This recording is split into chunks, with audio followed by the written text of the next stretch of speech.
Thanks. I'm here with Bob Levey, a prize-winning journalist who worked for Washington Post for 36 years.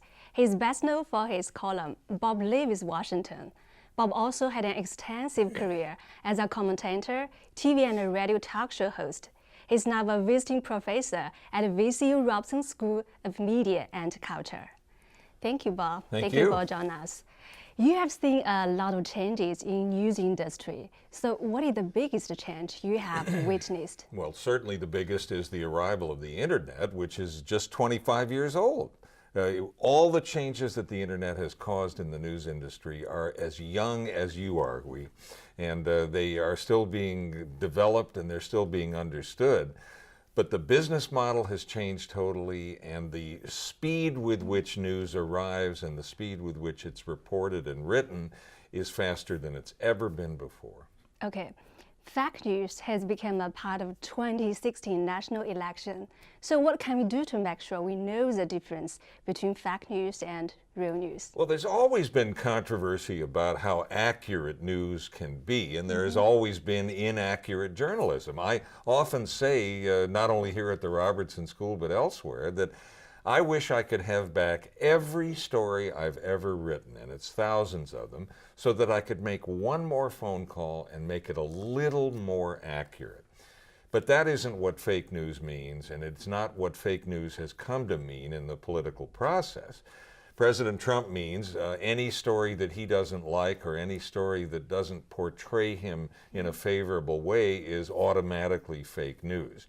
That is not true.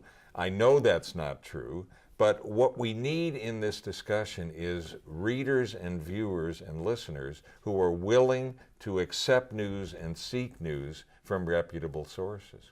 Okay.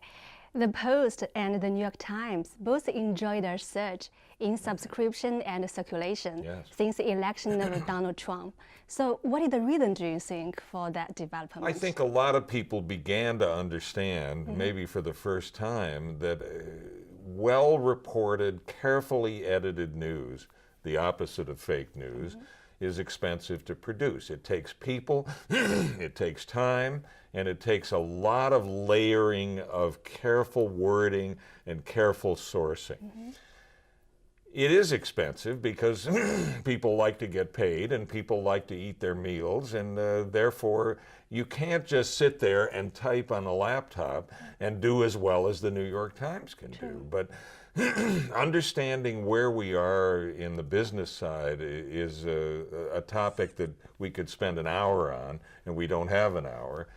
But I think more and more the surge of interest in the Post and the New York Times and some other newspapers and digital websites is the result of the attacks on the media by the president, who has said that the media are, quote, the enemy of the American people, something I never thought I would hear a president say.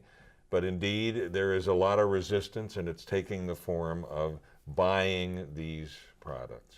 Okay. I understand. You are the Robertson School 27 commencement speaker. Yes, I am. Yeah, so what message do you want to give to our young journalists? Well, the message will be very short because I think they want to get to the brownies and the cupcakes and the punch and get off of their gowns and get on with their lives. So I'm not going to speak for a long time, but my message will be that their time at the Robertson School is only the beginning and should only be the beginning. And what I hope they have learned here is the habit of lifelong learning. That's certainly been true of me. I graduated from college a long time ago, and I'm still learning, and I hope that these students can and will do the same. Thank you so much. Thank you. I've been talking with Bob Levey. Now let's send back to the desk.